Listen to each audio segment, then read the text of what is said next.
Voilà, nous faisons la lecture dans Jean chapitre 19 et verset 30. Lorsque Jésus déclare « Tout est accompli », ensuite il baisse la tête et rend l'esprit. Et quand on en arrive au point de cette déclaration « Tout est accompli », cela signifie, surtout dans un moment aussi difficile, qu'on a veillé à ne rien laisser de côté. On le voit dans certains domaines. J'ai pris tout à l'heure l'exemple de l'équipe chirurgicale qui s'occupe de quelqu'un qui est en grande difficulté dans sa santé. Lorsqu'après des heures d'intervention, ils finissent et ils referment et qu'ils peuvent déclarer « on a tout réussi ». Eh bien, ça va changer la vie de la personne pour l'avenir, parce que tout est accompli. On n'a rien oublié dedans, parfois ça arrive, et puis on n'a rien négligé de ce qu'il convenait de faire, et l'équipe est pluridisciplinaire pour s'occuper de cette personne en grande difficulté. Si on peut se permettre de prendre cette image et de l'extrapoler sur ce qui se passe à la croix, tout est accompli. Tout est accompli dans le ciel, tout est accompli sur la terre, tout est accompli avec les conséquences jusque dans l'éternité. Alors j'ai repris, c'est un peu le propre des vacances, on reprend des vieilles notes, on regarde des choses. J'avais médité il y a pas mal de temps, à partir de ces déclarations de Jules César. Je suis venu, j'ai vu, j'ai vaincu, Vedi, Vidi, Vici. Et je me permets, moi, de les reprendre à partir de ce que le Seigneur a fait lui-même. Et il ira plus loin. Lui, il va rajouter « je reviendrai ». Et puis, consummatum est. Tout est accompli. Dans une autre vie, il avait fait un tout petit peu de latin, et c'est vrai qu'il y a des termes comme ça, c'est bien de les reprendre avec la locution latine. Consummatum est. On connaît alea jacta est, mais consummatum est. Tout est accompli. Et quand Monseigneur le dit, et qu'on a pris le temps, le soin de lire précédemment ce qui se passait, il y a vraiment tout. Même la référence au paradis. Il vient de le dire, je te le dis aujourd'hui, tu seras avec moi dans le paradis. À un des deux brigands. Alors je suis venu, Christ entrant dans le monde, déclare l'Épître aux Hébreux, tu n'as voulu ni sacrifice ni offrande, tu m'as formé un corps. C'est grandiose en soi. Dieu aurait pu nous parler du ciel, inspirer les prophètes et nous aurions la parole, comme nous l'avons aujourd'hui. Déjà en soi, c'est une grande bénédiction. Le Seigneur pourrait nous bénir en répondant à nos prières, et il le fait, et c'est déjà une grande bénédiction. Mais ce qui fait la différence, et qui n'est comparable à rien d'autre, c'est qu'il est venu lui-même pour nous le remettre en main propre. Je ne sais pas quelle était votre croyance, s'il y en avait une avant de connaître le Seigneur, mais de ce que j'ai pu connaître et étudier, dans aucune on ne trouve l'équivalent. Ceux qu'on appellerait les fondateurs de ces religions, d'où venaient-ils? Et où sont-ils aujourd'hui? Il y a des lieux de recueillement et de pèlerinage les concernant. Mais pour le Seigneur, notre lieu de pèlerinage et de recueillement, c'est notre chambre où on se met à genoux et on sait qu'il est au ciel. Et qu'il est à la droite du Père et qu'il intercède pour nous. Et il dira, je suis venu au nom de mon Père. Pour les plus anciens, vous vous rappelez, il y avait des petits films au nom de la loi. Quand quelqu'un s'adresse à vous, c'est au nom de qui? C'est vrai que vous ressemblez à un gendarme, mais il y en a qui peuvent se déguiser en gendarme. Après, c'est à leurs risques et périls. Mais quand un vrai gendarme vous arrête, c'est pas son uniforme qui fait la différence. C'est au nom de la loi. Il doit la respecter, et parce qu'il la respecte, vous devez lui obéir. S'il ne la respecte pas, il est en faute, et peut-être que vous pouvez vous permettre quelques libertés. Jésus dit, je suis venu, non pas en mon nom, je suis venu au nom du Père. Et ça donne toute la dimension, ça fait toute la différence. Je sais, dit-il, d'où je suis venu. C'est comme une boucle qui va se refermer. Vous et moi, nous savons où nous sommes nés. Mais lui seul peut dire, je sais d'où je suis venu. Je sais où je vais. Je vais vous préparer une place et puis je reviendrai, je vous prendrai avec moi afin que là où je suis, vous y soyez aussi. À un moment donné, la boucle sera fermée. Et c'est rassurant d'être dans la certitude et non pas avec des points d'interrogation. Mais qui es-tu, Seigneur? Tu viens d'où? Finalement, tu es semblable aux hommes, oui, en apparence. Mais plusieurs se sont déclarés, assurément, cet homme était fils de Dieu. Pas comme nous. À un moment donné, Jésus déclara, je suis troublé, mon âme est troublée, mais c'est pour cette heure que je suis venu. Et quand il donne sa vie sur la croix, vous reprenez les événements de la croix, toute la dimension de ce qui existe est impactée. Dans le ciel, nous révèle le livre de l'Apocalypse, il y a guerre dans le ciel. Et Michel et ses anges combattent contre le dragon, le serpent ancien. Il y a des ténèbres sur la terre. Ça se bouscule, ou plutôt c'est bousculé dans le séjour des morts. Les sépulcres s'ouvrent. Et puis il va descendre dans le séjour des morts. Et là, ça va être quelque chose de particulier. Et dans les lieux célestes où il y a les démons et les autorités et les principautés de ce monde, c'est le branle-bas. Tout est impacté. Dans le temple, le voile est déchiré. Je suis venu pour cette heure. Et depuis que le Seigneur est venu, rien n'est plus pareil dans le ciel. Rien n'est plus pareil sur la terre et dans nos vies. Rien n'est plus pareil, d'une certaine manière, dans le séjour des morts. Et alors ne parlons pas des démons qui disaient « Es-tu venu pour nous perdre avant le temps ?» Parce que pour eux, c'est un compte à rebours, ils le savent. Qui va les précipiter dans les temps ardents de feu et de soufre, qui est la seconde mort. Jésus dira « Je suis venu comme une lumière dans le monde ». Ça nous a tous fait cela, hein, c'est une expression, mais quand même, elle est vraie. Il a éclairé nos existences. On a vu clair à l'intérieur de nous-mêmes. On a vu ce qui était mauvais. On a vu combien il nous aimait. Au point qu'on se pose encore la question aujourd'hui, mais Seigneur, pourquoi m'as-tu choisi? Pourquoi m'as-tu aimé? Mais c'est comme quand vous dites à une maman, mais pourquoi vous aimez ce petit? C'est le mien. Voilà. Et vous en avez d'autres qui sont toujours très bien intentionnés, parce qu'un bébé qui naît, des fois, il n'est pas beau. Oui, mais attendez, il est à moi. C'est ma chair. Nous sommes les enfants du Père. Et chaque fois que nous faisons du bien à quelqu'un, c'est à moi, dira le Seigneur, que vous le faites. Il dit, je suis sorti du Père. Et là, on ne va pas aller dans la christologie, ce n'est pas le moment, le dimanche matin, mais quand même, je suis sorti du Père. Il n'est pas créé comme nous. Il est Dieu avec nous. Ça nous dépasse, mais ce n'est pas parce que ça nous dépasse qu'il faut ne pas le croire. Moi, j'ai beaucoup aimé, je ne me rappelle plus quel était son nom, un théologien. J'ai lu dans son livre, quand j'arrive à un moment donné où j'ai du mal à comprendre, alors je pose la plume et j'adore. J'ai bien aimé cette phrase. Parce que là, on n'est pas devant de la prétention qui essaie de tout comprendre, de tout expliquer, mais on est devant de l'humilité. Seigneur, comme l'apôtre Paul dira, Pierre de Paul, il y a des choses difficiles à comprendre. Seigneur, tu as donné plus de sagesse à certains qu'à d'autres, mais de toute façon, on va tous plafonner assez vite devant une dimension pareille. Dieu est Père, Fils et Esprit. Et quand il vient, il est Dieu avec nous. Je suis né, je suis venu pour rendre témoignage à la vérité.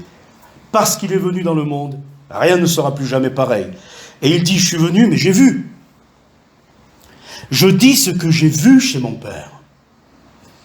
Et c'est cela qui est extraordinaire, c'est que il y a une unité, une union sacrée, extraordinaire entre le Père et le Fils et le Saint-Esprit, au point que l'Esprit ne parle pas de lui-même. J'ouvre juste une parenthèse concernant ce que de temps en temps on peut considérer sur Internet ou ailleurs, certains prophètes qui d'un seul coup se permettent ce qui hors cadre des Écritures. Non. L'Esprit est soumis au prophète et il ne parle pas de lui-même, il prend ce qui est à moi, il vous l'annoncera. Je referme la parenthèse. Le Père, le Fils et l'Esprit, c'est une même voix, c'est une même parole, c'est une même pensée, c'est une même œuvre. Au point que de temps en temps, entre nous, des frères et sœurs de temps en temps disent, mais qui je dois prier, le Père ou le Fils? Ne vous inquiétez pas, ça arrivera au bon endroit. Si je peux me permettre de le dire de cette manière-là. Mais on ne va pas tomber dans la séparation des personnes. Hein. Je dis ce que j'ai vu chez mon Père. Les paroles que je vous dis, je ne dis pas de moi-même. il y a une profonde unité. Celui qui a créé l'oreille n'entendrait-il pas? Celui qui a créé l'œil ne verrait-il pas? Oui, Dieu nous voit. Et cela doit non pas nous troubler, mais nous rassurer. Seigneur, tu me vois tous les jours, parce que j'ai de l'importance à tes yeux, tu es attentionné à mon égard. C'est vrai que quand je réalise que tu vois tout, peut-être qu'il y a des choses qui me gênent et pour lesquelles je dois te demander pardon. Alors faites-le. Mais le regard de Dieu n'est pas un regard inquisiteur, c'est le regard du Père. J'ai vu la souffrance, dira-t-il à Moïse, de mon peuple, et je suis venu, je suis descendu. Et surtout, j'ai vaincu. Prenez courage, j'ai vaincu le monde. C'est extraordinaire ça. Tout ce qui dans le monde était arrivé dans le cortège funeste du péché, et avec le péché la mort, il est venu le vaincre. Mort, où est ta victoire? Où est ton aiguillon? Par ses meurtrissures, nous avons la guérison.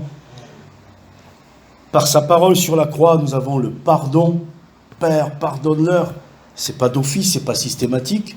La preuve, un des deux brigands. Mais la preuve aussi qu'à partir de là, tout est possible pour n'importe qui. La preuve, un des deux brigands. Il est venu pour que le pardon soit donné. Dès que le pardon est demandé, il est donné. Quelle grâce! J'ai vaincu le monde. Et puis, c'est là qu'on va montrer ce deuxième passage des 2 Corinthiens 2,14. Dans ce passage, l'apôtre Paul fait référence à la victoire en Christ. Grâce soit rendue à Dieu qui nous fait toujours triompher en Christ. Et cette première partie de la phrase, je ne sais pas si vous avez une note en bas de page, moi je l'ai, qui nous amène toujours au triomphe. Et en fait, ce que l'apôtre Paul fait, et que le texte traduit en français ne rend pas avec toute la nuance qu'il faudrait, c'est qu'il est en train de faire référence aux conquérants romains à l'époque, donc. Il n'y avait pas les moyens de communication d'aujourd'hui, et quand une contrée était vaincue, quand les ennemis étaient vaincus, alors le général romain ou autre organisait un cortège triomphal auquel était invité tout le monde. Il nous amène à triompher en Christ. Littéralement, c'est autour de son triomphe. Et là, derrière, le général, il y a les troupes, vainqueurs, et puis derrière, il y a les ennemis, vaincus. Et à partir de là, qu'on se le dise, il a dépouillé les dominations et les autorités et les a livrées publiquement en spectacle par la croix. Littéralement, il les a livrées à la parole publique. Qu'on se le dise, Christ est vainqueur. Qu'on se le dise, les dominations et les autorités sont vaincues. Qu'on se le dise, l'amour de Dieu a triomphé à la croix. Qu'on se le dise, le pécheur peut être pardonné. Qu'on se le dise, tu es aimé de Dieu. Il a livré tout cela à la parole publique. C'est pour cela que vous et moi, nous sommes des prophètes, mais dans le sens biblique du terme, qu'on le dise, ce que le Seigneur a fait, et ce qu'il veut faire aujourd'hui dans la vie des gens. Et le prophète, ce n'est pas celui qui va deviner ce qui va vous arriver demain ou après-demain. D'autant que le lendemain aura soin de lui-même, et que quand bien même quelqu'un me prophétiserait une chose, Dieu, dans un instant, peut tout changer. Donc, je n'ai même pas à me soucier du lendemain, si ce n'est de le remettre entre ses mains. Voilà.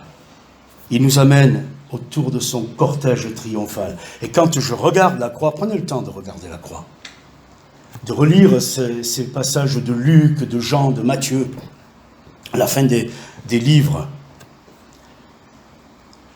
Regardez ce qui se passe, écoutez ce qui se dit, et imprégnons-nous d'une victoire. J'ai vaincu le monde. Rien ne nous séparera de l'amour de Dieu manifesté en Jésus-Christ. J'ai vaincu.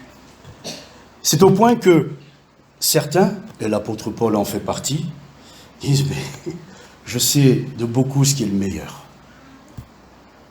La victoire est tellement totale que j'anticipe déjà ce jour où je serai avec lui dans le ciel. Il reviendra. Et là où les autres se sont limités à dire « je suis venu, j'ai vu, j'ai vaincu », qu'est-ce qui reste aujourd'hui? Le Seigneur dit « je reviendrai » parce qu'il est ressuscité. Alors j'ai repris ce qu'on avait médité sur la fin des temps. Il y a deux termes pour le retour du Seigneur. Le premier, en grec, c'est parousie, le deuxième, c'est épiphanie. Mais quand on les traduit, alors ça prend tout son sens. Le premier, c'est l'arrivée en personne, la parousie, arrivée personnelle. Et le second, épiphanie, c'est arriver mais avec éclat, avec gloire. Quand est-ce que l'un est utilisé, quand est-ce que l'autre est utilisé? C'est simple. Le premier est utilisé à la résurrection, à l'enlèvement de l'Église. En personne, il vient chercher les siens. Franchement, ça aurait été déjà grandiose que la résurrection se fasse et qu'on parte. Ça aurait été aussi grandiose que des anges viennent nous chercher. Mais c'est pas ça. C'est lui qui vient nous chercher. Parce qu'il faut comprendre pourquoi. Il avait tout créé à la perfection. Le péché, la mort sont entrés dans le monde. Il a pleuré devant les conséquences, devant le tombeau de Lazare. Pourtant, il sait qu'il va le ressusciter. Alors pourquoi pleure-t-il? Il pleure devant le dégât qu'a généré dans la vie des gens ce qui n'était pas du tout voulu. Et le Seigneur attend une chose, vous et moi, nous aussi, mais je pense que lui plus que nous.